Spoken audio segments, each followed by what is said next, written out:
I often think you have to get out of your own way, right? You have the most conversations every single day with yourself, and you have a choice whether or not you're going to tell yourself, I'm not going to be able to accomplish something because I didn't graduate from school, I didn't, work at X place, whatever it is. I live in a certain state versus another state. I mean, whatever the situation is, it's up to you. Bam!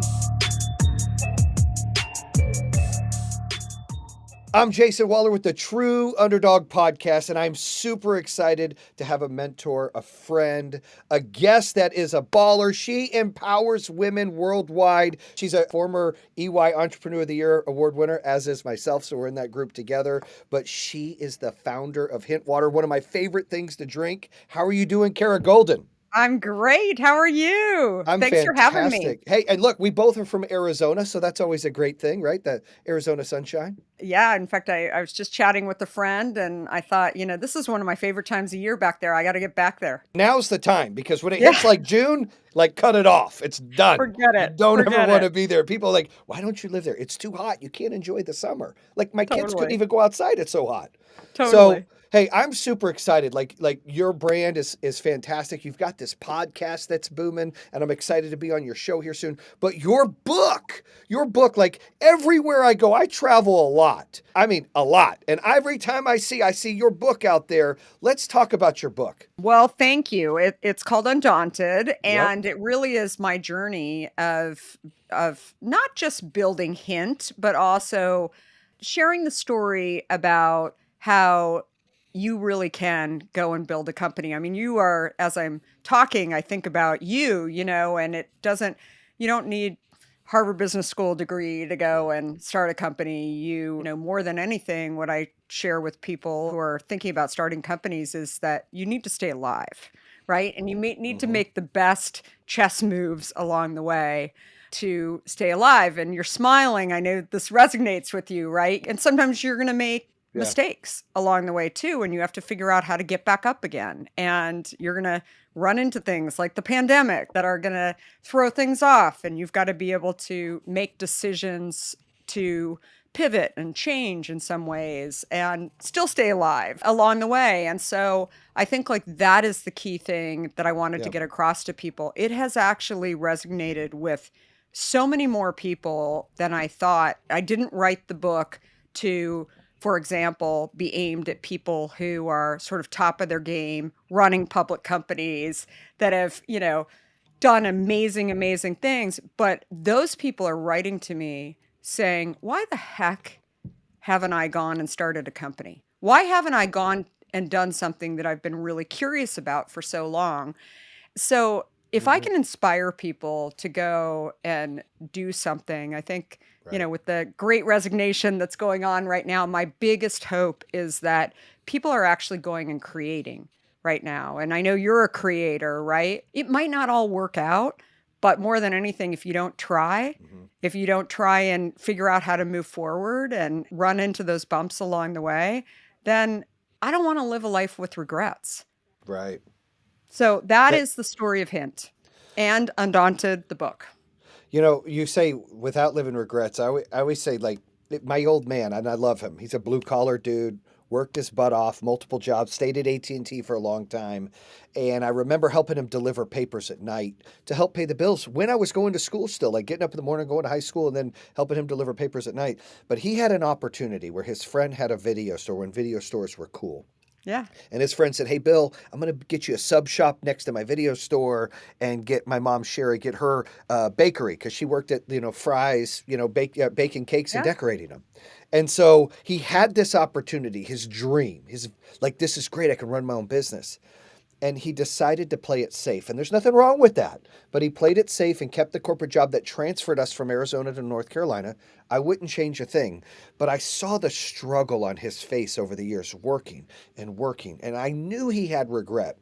And it daunted of what you just said. It came inside of me to say, If I ever get the chance to either play it safe or play it to win, I'm going to play it to win. I want to have zero regrets. I want to Mhm. give everything I've got and leave it all out there and everything, and then not go back and go, well, at least I didn't try that. Because too many times, and you're talking about, these folks running, multi-billion dollar, public Yeah, companies, and they're like, I should have opened my own. I could have been more passionate about it. I could have built my own totally. map. They have regrets. And the one thing we can't get back is time. So you need to go ahead and try everything, do everything you want to do because time is limited. Totally. Well, and as you're talking about your parents, I mean, the one thing I speak a lot about is my dad. So, my dad actually had worked inside of a large company. I talk about him in the book as a frustrated entrepreneur because he always would come up with these creative ideas. And, I thought he was, wimpy because he wouldn't go start any of his ideas Hmm. except for the one that he started inside of Armor Food Company, which is now known today as Healthy Choice. So it was bought by ConAgra.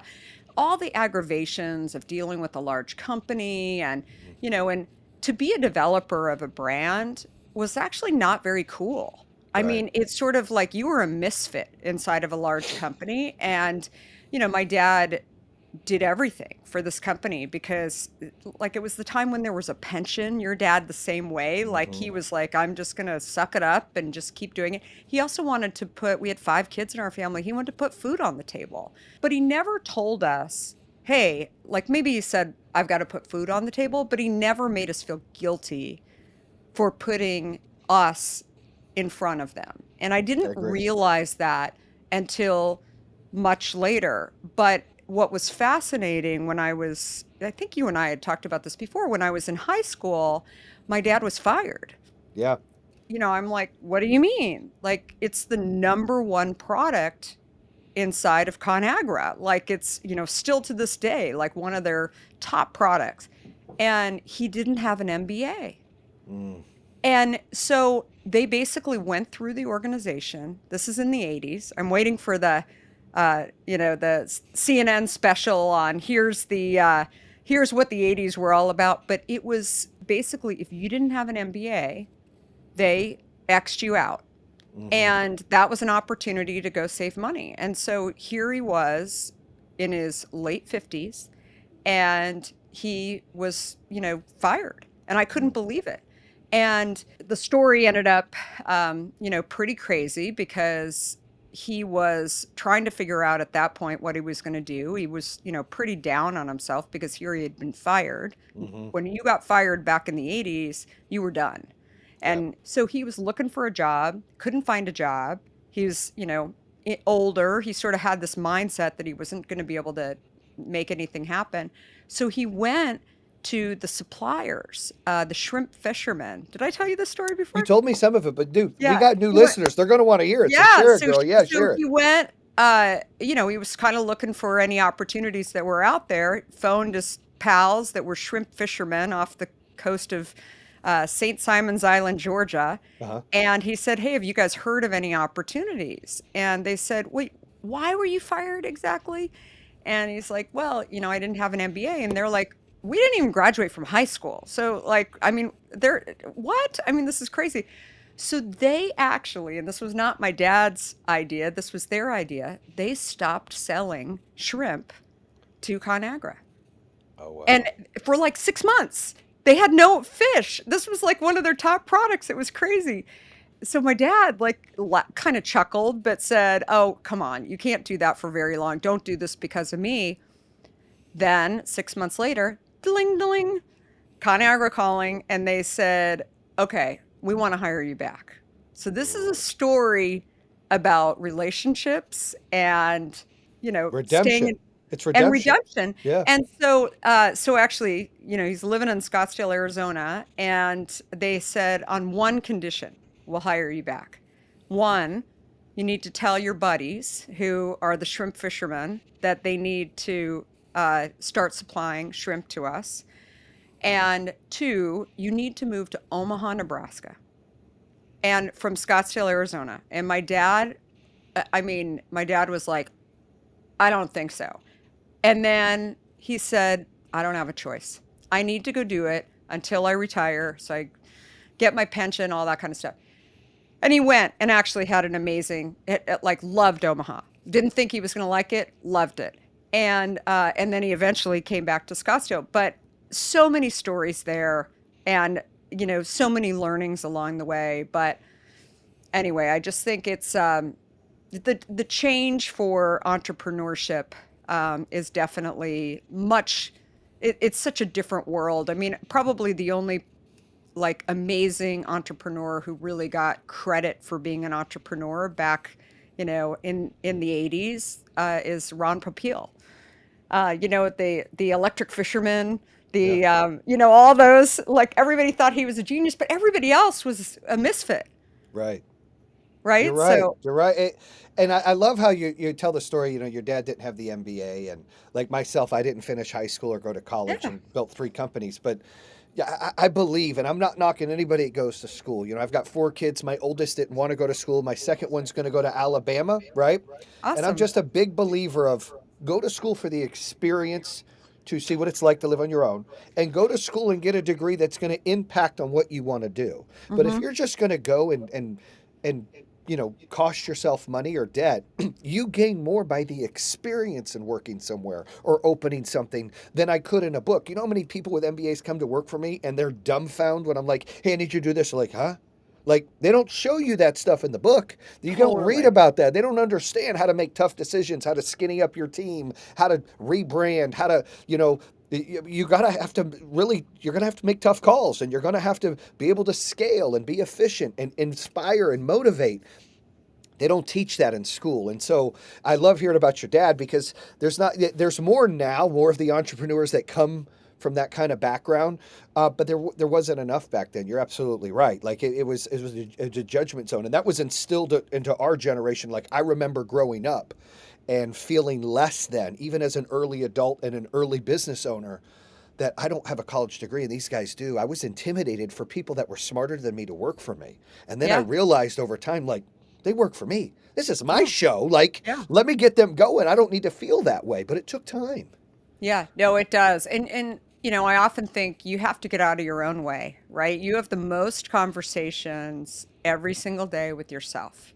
And you have a choice whether or not you're going to tell yourself, I'm not going to be able to accomplish something because I didn't graduate from school, I didn't, work at X place, whatever it is. I live in a certain state versus another state. I mean, whatever the situation is, it's up to you. And it starts with you. And so people have always said to me, Jayson, like, was it harder for you to raise money as a woman? And I sort of joke about this. I said it once at one conference, and it's been, sort of the running joke now whenever I'm interviewed. I said, I've never been a man. Like and I So you don't don't know any focus on better. You don't know right? any better. I don't Right. know. Maybe it is harder to raise money as a woman. I have no idea, but I mean, I could say it is, but at the end of the day, I don't really know. And I think like that just speaks to like focus on the things that are going to allow you to actually move forward, not hold you back. Well, we have a lot to talk about, right? I want to talk about the clean Yeah. water thing and your inspiration, but what I want to talk about right now is kind of what you just talked about, being a woman, right? I've got 3 daughters and then a son. So I'm a girl dad, right? I want to empower women. I'd like to see women be successful. I brag about you, Kara. I meet people and they're like, "Oh, Oh, what kind of entrepreneurs do you know?" I always say, Kara, like you're the ultimate female entrepreneur, like running a business, followed your dream, built your vision, and it's inspiring to like my daughters. Like, well, I'm like, yeah, like she's a badass. She oh, did this, she so did that. nice. They're like, oh God, it inspires them. And here's my take on this, and I want you to be honest. Yeah. So it got brought up to me today. Hey, Jayson, why, and look, we're a very diversified company. Like, we did Hmm. some kind of test. We're getting ready to get some kind of like award or something for being Hmm. so diversified. But one place I think we lack sometime on higher level management is female. And it's not Hmm. because we don't want to hire them, and it's not because we don't apply to look for them. But if I put a position out, let's call it CFO, Hmm. and I get 100 resumes, I'll get 90, I'm not kidding, 85 to 90 white males. I'll Hmm. get 4 or 5 um, minority males, and I'll get 4 or 5 females, mix of minority or Caucasian. And Mhm. that's it. I literally get 85 to 90% of one demographic. And I ask myself why, and doing these calls, and I had a conversation with Grant Cardone about this too. I believe that men sometimes can be full of crap, right? And say, I'm only 70% qualified, but I'm going to take a chance and I'm going to apply for that anyways. And that's where that huge number comes in. Mhm. Where women, on this case, if I'm not 100% qualified, there's no reason for me to apply for that. So they're scared to take that Totally. risk to Yep. be denied. And what it does is it lacks people doing that. And then same thing with some of the minorities. Oh, I'm not going to get the job. I'm not 90%. They feel already below. If we can inspire both of those groups, especially the females, to take that chance that everybody else has taken and get in front of somebody, because a resume is just a piece of paper. Let Yeah. them meet you. Let them see your drive and your desire. That's what I like. It's like if I have 90 people come in the door and then 5 and 5, the odds are I'm probably going to hire someone in the 90 that's more qualified, unless someone's just a gem and I can't just hire to hire. Mhm. But I want to. Like, people ask me, and maybe this will get me in trouble. Like, I'd like to have 90% females on the executive team. Like, they can multitask. They're not, they don't get as angry. It's just some emotions there, but it's a good emotion. Like, you go Mhm. down this layers. I'm a house full of women, just me and my son. They're just smarter than men in most cases. So I want to see more of that, and we don't. But you're an inspiration for that. But what are your thoughts on what I said? Look, I mean, it's fascinating. Hint is over, and especially for a beverage company, we've had over, I think it's 60% of the overall employee base is women, Mm, which is really surprising, right? For a beverage company and maybe for a solar company. It's off the charts. And I think that it really kind of speaks to people look for companies to some extent that looks like them. So you yeah. may not be getting the people because they don't hear you saying that, right? Hmm. That is what you so I think that figuring out how do you actually recruit for that and not just say like I want a woman, but actually being much more pro, um, you know, like we're going to look for I don't know. It's a tough thing because I think it's also a turn off when people are saying, I just want a woman in here. I mean, I get called for boards, Yeah. and the first thing, if somebody calls me and I say, why me? And not because I've built a company that's over, a quarter of Yeah. a billion Should dollars in Yeah, it sales should or never whatever. be the reason of your gender. No, I totally hate that. Yeah. and I spend like 5 minutes on the phone with these people, and if they're like, because you're a woman, and and etc, like that is the key thing, and I'm like, it's probably not for me, and because it is such a turn off to me that is I've done a lot of great things and it shouldn't just be about the gender. But going back, I mean, I think there's definitely recruitment firms that are pretty tapped into their network and know Hmm. where these women are, not just for boards, Yep. but also for executive level positions. And I'm happy to, help you kind of find some of Y- these people that you need. But I really think it's an important thing. I'll say one other thing too that we just started doing with Hint is we started talking on LinkedIn about under the Hint brand about our employees. mhm. Because I think when people are looking for jobs, not to give LinkedIn a huge plug on this, but when people are looking for jobs, a lot of people are on LinkedIn. Yeah. And I think that they're looking at companies, and I think being able to see who is working at your company and telling their backstory. I mean, look at what Hint is doing. It's done a great job of really showcasing that. And I think Hmm. it's again, think about what do you need to tell people about your company that maybe they might not see I firsthand. I agree. And so one of the reasons, and I can say this because this doesn't air for a couple weeks, of our rebranding efforts is to really have, we're changing from me being the spokesman to having Pinky. She's a robot, but she's the spokeswoman. And we Hmm. want to empower because we're in the construction industry, and it's like you said, people want to look what most looks like them, and they Hmm. think solar is construction, but we have so many other positions besides the construction piece of it. And so we want to really be involved in the communities like that. And so we're changing the company to Pink Energy, but we have Pinky, and she's going to be the spokeswoman. And it's going to be it's going to help and be a game changer. And I love what you're saying. And I think you're absolutely right. I prefer to have diversity. I prefer to have views on my executive team and board from different walks of life. And that's Yeah, where I feel like we lack. So I agree. No one should ever say, yeah, Kara, I want to hire you because you're female. It should be because you're a badass and you because built you're this company and you did this and you did this and you did this. And hey, it's a plus because you're going to bring a different version of eyes and a background than what we've got on this team. That's going to be a benefit. well, and here's the other question I have for you. Like, who's your customer that is typically So buying that's the your crazy product? thing. Women make the decisions. Mhm. And that's why we're transitioning too, because we feel like power, home, and solar just limit us, but it also just feels so and we don't want to be we want to be Totally. inviting. We want women to be a part of this transition and like our spokeswoman and like our brand and like our meaning and our mission and our vision. And what better way to do that? Like that's because that's who makes the decisions in Yeah. 9 out of 10 homes is the Well, female. and The that's husband what's so wants something and backward. women want to make the decision. Yeah, and that's what's so backwards for companies. It's like, it may be tougher for you to recruit, but, you need to look at who is your customer and what is the makeup of that customer Yep. and on who's making the buying decisions and bring in those people into your company. I mean, Yeah. bring in, and again, I think that's really, really important because they're gonna see different things Mhm. that you don't see. And I think it is absolutely critical. And also for your board. I mean, I Yeah. think even if you're I might be inviting you on my board, but it ain't because you're just a female. I'm just saying. Well, but I think it's really important for people to Yep. think about it like that. Like that's how I think about it. I think the makeup of the company should really be about the consumer.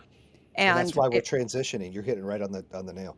Yeah. So it makes a ton of sense. And I look, I think also the other thing is the only way to actually grow any company in any industry is actually to have different thoughts. Hmm. And so you have to bring in, even if you're uncomfortable, Hmm. right? Where somebody comes in and they're bringing in, and look, if somebody walks into your house and, they say, oh, I really don't like blue and now you should do green. At first you're going to be like, green? What are they talking about? This is not, but just stop for a minute and respect the fact that they've got some other stuff here. They don't need to be exactly like you. You want people to come in with diverse ideas Hmm. and diverse ways of thinking about things. And Agreed. by the way, sometimes those people are not coming from your industry because they understand who your consumer is. Yeah. So I think another thing, not that you're asking me this, but I'll give it anyway. But somebody who's gone through a rebrand Hmm. of a company that is a company that's doing well could be really interesting Hmm. to bring in, like, because I mean, look, you're gonna have little spikes along the way that are gonna be great, and then you're gonna have other things where you're like, that was totally wrong. We shouldn't have Yeah. done this or whatever. And I think you need somebody who can kind of help you see around the corner.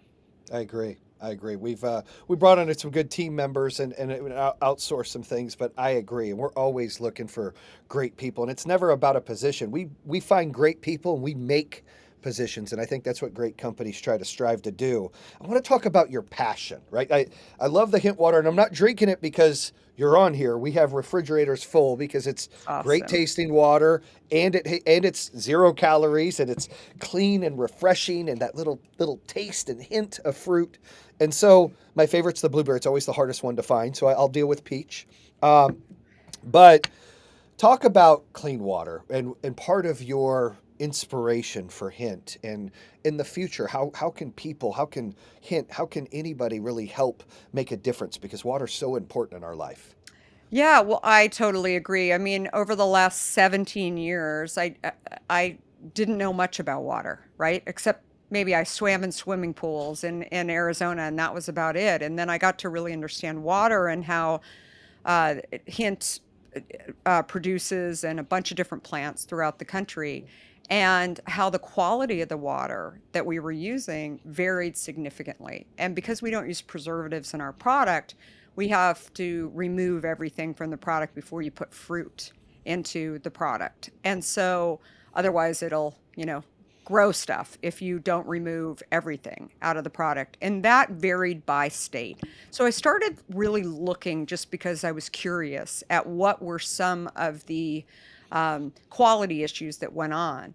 And uh, and that's when I started to see that not only are there different quality issues based on state, but also based on socioeconomic issues that go on and health issues. And so I started to see in certain states, for example, Michigan, actually, I know you've spent a good deal of time in Michigan. Michigan has an incredibly high rate of cancer. And their water is terrible. Like, which I was shocked, like to know that, you've got Lake Michigan and, I mean, it's nutty on so many levels. Hmm. And I just think that it is a crime. And this is not a political issue, as you and I were talking about. I mean, maybe there are politics around it, but everyone should have access to clean water Agreed. globally. Like it is a crime that that is not the case. And I can't do that much about it outside of the US. And what I felt like I could really make a difference is to build awareness. So I ended up a couple of years ago going to Washington and meeting with a lot of representatives and some senators Hmm. on both parties, and basically saying, do you guys know what I know? And why is it that there's this ingredient in water that is showing up more and more called PFAS? It's regulated in the dairy industry Hmm. and it is regulated in the cattle industry, but it is not regulated in the water industry. That's all regulated at state level. And you mentioned Aaron Brockovich earlier. Aaron Brockovich has written a lot about this and has been doing some great stuff around it as well.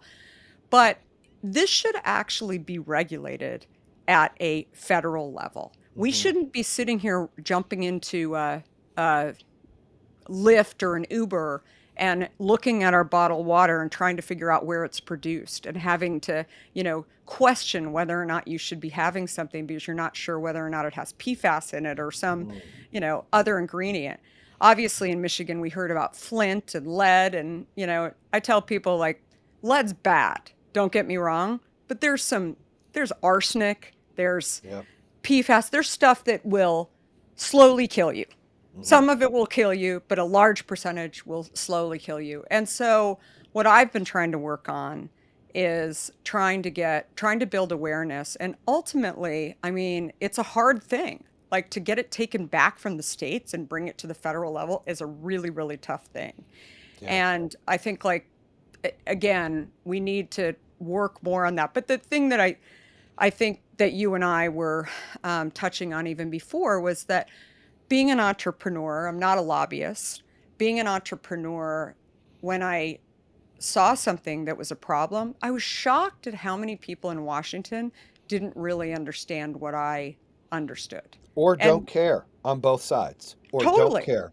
And Yeah. and don't care, but then also they weren't connecting the dots. So on Right. the one hand, maybe they had research on, PFAS and sort of cancer rates, et cetera, but they didn't really know that only 40% of the states even measure PFAS, which is just totally crazy. It is And crazy. so again, what I was really focusing on doing back then and still today is getting the EPA to actually consider PFAS to be an ingredient that is carcinogenic. Yeah. And it has been showed by the NIH that it does cause cancer. And yet, if we know that, why aren't we removing it? I I mean, know. it's crazy. And, it goes back to healthcare costs. It goes back to, pharmaceutical companies and the lobbies that go around that. I mean, it's just a mess. But having said all of that, I think I can have a louder voice just by being an entrepreneur who has learned a lot about these water issues. And I feel really fortunate to be able to. I never knew 15 years ago that I was going to be in Washington meeting with various lawmakers to try and help them think about things and change things. And I think the most frustrating thing is it just takes so much time Hmm. to get anything done there in Washington that is really hard for an entrepreneur to battle, Yeah. that and frustrating because you are like me, you want to get things done tomorrow, Yeah. right? Instant. And Now, let's go. Yeah. yeah, let's go and let's get it done. So it's challenging, but it's an important initiative, and I think it's something that everybody needs to wake up to and actually see what's going on around that. No, and that could be the biggest legacy yet for you. I think is making a difference on that. You mean just impacting a little bit at a time is something like it's a game of inches. And I've dealt with some lobbyists before. Both sides are, to me, I haven't met many that aren't corrupt. Whoever's in their backyard paying for their campaign, I feel like it's a high school popularity contest. They want the Yeah, 12 people who voted for them to vote for them again, and totally. that's it. It's so frustrating. It's like they're power trippers. They're not difference makers. It's broken in our country, and you're absolutely right. The EPA should pull that out. It's I'm sitting here always freaking out too, like, does this have PFAS in the water? And I always think about that. I'm buying BPA free plastic jugs, and we just got to do a better job, because these Yeah. are our kids and our kids that are really having to do this because of a company making money, or Yeah. a lobbyist making money, or somebody be getting reelected and looking the other way, and it's just too Well, much of it. and the thing that you touched on too, it's not just about our kids. It actually comes back to, and this was a lot of the points that I was arguing too.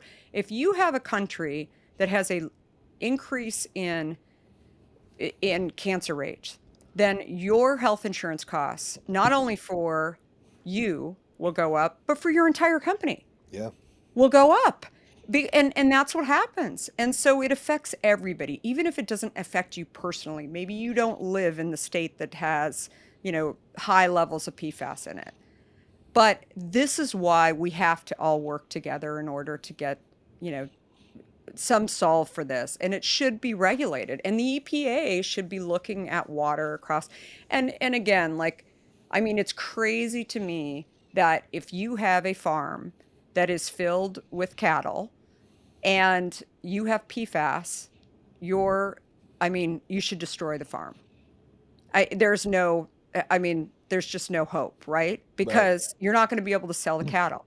But yet, if you have a farm that has strawberries on it, how do you grow strawberries? Water. And that stuff, PFAS, you can it's a you cannot It's it's an forever. You can't get rid of it. it's forever. You Yeah. cannot get, and it goes into the soil, and it's not regulated in so many of these states. So it's really a problem. And again, I think it's something that it just makes zero sense. So that's my soapbox for the day. No, but it's a big soapbox, though. It's a Yeah, big soapbox, and I think, is it Dark Waters, the movie that talks about PFAS, and then they're changing it it to Gen is. X. All they did is change one chemical to get away with it to Gen X. Yeah, It's so it's sad. crazy. And sort of where, you know, Aaron Brockovich is doing an incredible job on it, but I think she's really pushing for state and more and really pushing for everything to be done at the state level. It's the And easiest I'm way. like, well, it is, but it's not enough. Yeah. Actually, if you go in and like if the EPA were to, it sounds heavy, but again, it affects health, it affects insurance, it affects lots of different things. It affects I'm gonna get education. you in touch with our girl Susan Wind, who is going to that EPA march in June, and we're gonna sponsor the whole thing. We should connect you guys. Yeah, no, I'd love to. It's about That clean sounds water. It's about all the stuff going on, that's and the awesome. EPA Well, let's being keep better. talking Yeah, about that's such a this. big deal. Yeah, that's a Absolutely. big deal. Well, listen, Kara, I know you're short on time. I just want to say, look, I appreciate you as an entrepreneur, as a Thank mentor, you. as an author, as a podcaster. Tell everybody where they can find your podcast. Yeah, it's called the Kara Goldin Show, and I would absolutely love to have you come listen. I have amazing founders and CEOs who are talking about hard stuff, surprising stuff, that you don't hear in any other interviews that they're doing. So I'd love to hear from you. The book again is called Undaunted: Overcoming Doubts and Doubters. You can hear it on Audible, also buy it in lots of bookstores, and Hint is my baby. So definitely Water. unsweetened flavored water started not only a company but also an entirely new category in the beverage space. So good stuff. And So it's definitely give it a PFAS try. free. Okay, it's PFAS PFAS free. free. Yeah, we're a regulated, actually FDA regulated company because we use fruit in our product. But otherwise, regular water that doesn't have fruit in it is not regulated. So that's a whole other thing that I've learned along the way. So I'll be making sure everybody's still drinking the Hint water. Well, Kara, thank you so much for your time. Thank you for dropping a lot of gems here and diamonds for these listeners out here. I appreciate everything you do. Thank you for coming on to the True Underdog podcast. And that's a wrap. Bam! And that concludes another episode here on True Underdog. If you're interested in hearing more, make sure you subscribe at iHeartRadio, Spotify, Apple Podcasts, or the YouTube channel. You can always visit trueunderdog.com, subscribe to all of them. Make sure you check out our newest episodes coming out on Mondays and Thursdays. True Underdog, baby. Bam!